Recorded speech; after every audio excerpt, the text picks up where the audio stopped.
नमस्कार, राम राम साथ दोहरा क्लासेस पर आप सभी का स्वागत है। तो दोस्तों, इस वीडियो में बात करेंगे राजस्थान कनिष्ठ लेखाकार भर्ती 2022 के बारे में, यानी जूनियर अकाउंटेंट की रिक्रूटमेंट के बारे में। आपने न्यूज़पेपर के माध्यम से सुना होगा कि राजस्थान के अंदर कनिष्ठ लेखाकार की भर्ती होगी, जिसमें 1900 के आसपास टोटल पोस्ट बताई जा रही है। अब पदों की संख्या बढ़ाई भी जा सकती है, क्योंकि काफी लंबे समय से ये भर्ती नहीं हो पाई है। 2013 में इस भर्ती का नोटिफिकेशन आया था, उसके बाद में 2016 में जाते जाते ये भर्ती करवाई गई थी, फिर भी उसमें टाइम लगा था, काफी डिले हुआ था।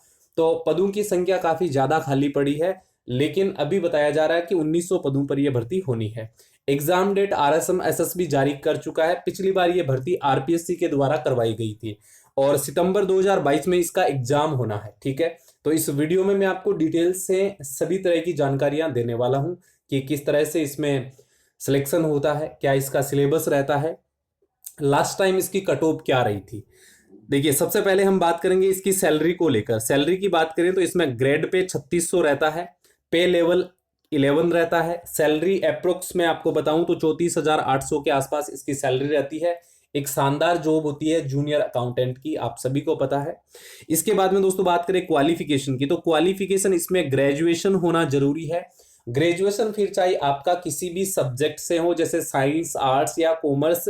ग्रेजुएट अगर आप हैं तो आप आवेदन कर पाएंगे। अगर आप ग्रेजुएशन के फाइनल ईयर में हैं तो भी आप एलिजिबल होंगे, आवेदन कर पाएंगे।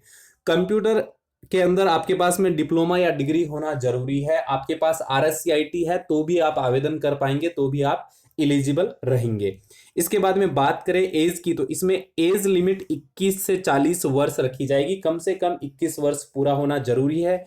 एज की गणना अगर 1/1/2023 से की जाती है, तो जिनकी उम्र अभी 21 साल से कम है वो लोग भी इसमें आवेदन कर पाएंगे, कोई प्रॉब्लम नहीं होगी। जॉब प्रोफाइल आपको पता है, अकाउंटेंट की जॉब है तो ये डेस्क जॉब आपकी रहने वाली है।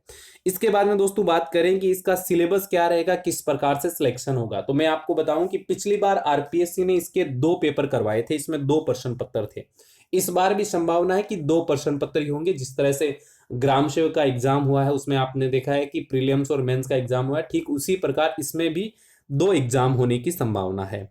अब मैं पिछली बार के हिसाब से आपको बताऊं तो इसका जो प्रथम प्रश्न पत्र था उसमें हिंदी के 25 क्वेश्चन पूछे गए थे, अंग्रेजी के 25 क्वेश्चन पूछे गए थे, राजस्थान के सामान्य ज्ञान से 25 क्वेश्चन पूछे गए थे।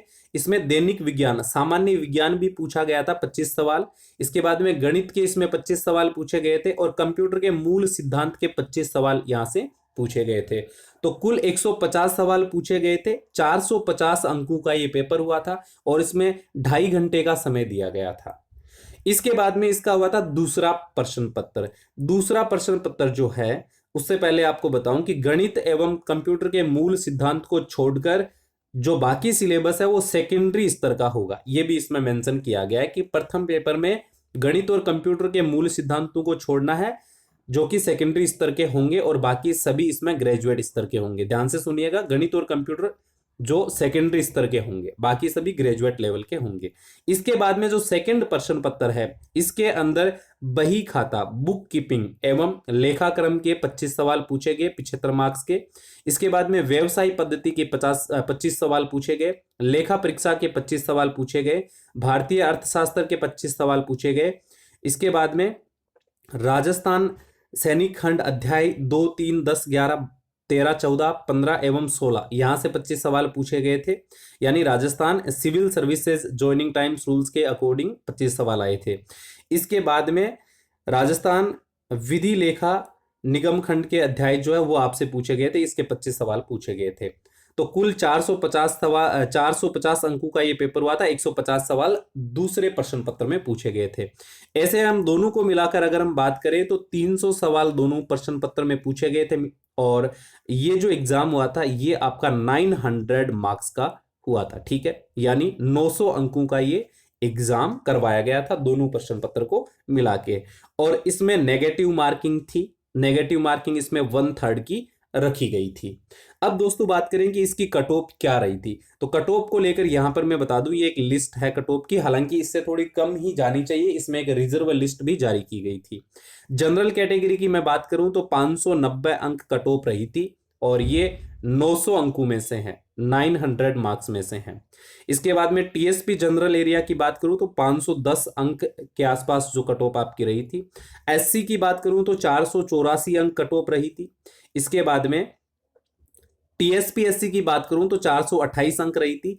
एसटी की बात करूं तो 463 अंक रही थी। और टीएसपी एसटी की बात करूं तो 317 अंक रही थी।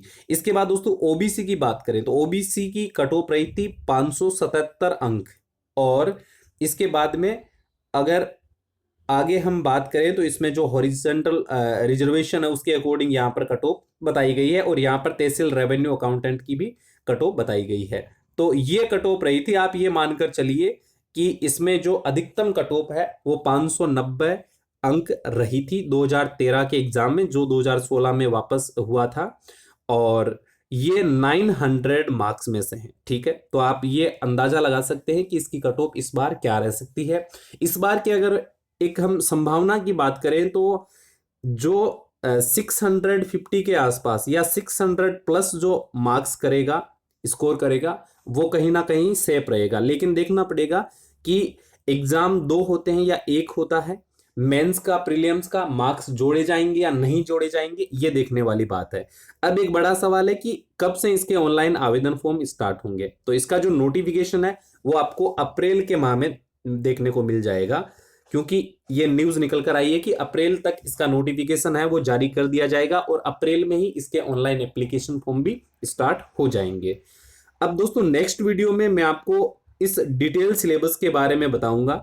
डिटेल से हम बात करेंगे और बात करेंगे इसकी प्रिपरेशन स्ट्रेटजी को लेकर, क्योंकि विस्तृत सिलेबस है और अलग अलग बहुत सारे सब्जेक्ट हैं, तो जरूरी नहीं है कि सारे सब्जेक्ट आपको आते हो। देखिए, इसमें कॉमर्स वाले कहेंगे कि हम सिलेक्शन लेंगे, लेकिन कॉमर्स वालों को ये आर्ट्स वाले सब्जेक्ट फंसा देंगे, जैसे दैनिक विज्ञान है, इसके बाद में सामान्य ज्ञान है राजस्थान का, हिंदी है, इंग्लिश है।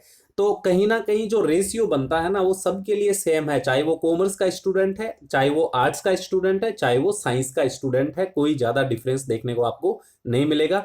ज्यादा मेरे को लगता है कि आर्ट्स वालों को बेनिफिट है, क्योंकि वो लोग कहीं ना कहीं हिंदी, इंग्लिश, सामान्य ज्ञान, कंप्यूटर, इनमें बाकी से थोड़ा आगे रहेंगे। हाँ, कंप्यूटर हम कह सकते हैं कि कॉमर्स वालों का भी अच्छा रहता है। तो एक ये भी अफवाह है कि इस बार खाली कॉमर्स वाले ही आवेदन कर पाएंगे, तो बिल्कुल ऐसा नहीं है। ग्रेजुएशन जिनके पास है वो लोग इसमें आवेदन कर पाएंगे, फिर चाहे वो साइंस से हो, कॉमर्स से हो या फिर आर्ट्स से हो। और बाकी दोस्तों नोटिफिकेशन में सब कुछ क्लियर हो जाएगा कि क्या क्या इसमें एलिजिबिलिटी क्राइटेरिया रखा जाएगा। बाकी दोस्तों सभी तरह की डिटेल्स पाने के लिए आप दोहरा क्लासेस को जरूर से सब्सक्राइब कर लें, बेल आइकन को प्रेस करके ऑल पे क्लिक कर लें, ताकि आने वाले हर वीडियो की आपको नोटिफिकेशन मिलती रहे। एक जो हमारा राजस्थान का टेलीग्राम चैनल है, राजस्थान नौकरी ज्ञान, उसको जरूर आप सब्सक्राइब कर लें, ताकि आपको वहां भी अपडेट्स मिलती रहे। मिलते हैं दोस्तों नेक्स्ट वीडियो में, तब तक के लिए सभी को जय हिंद, राम राम सर।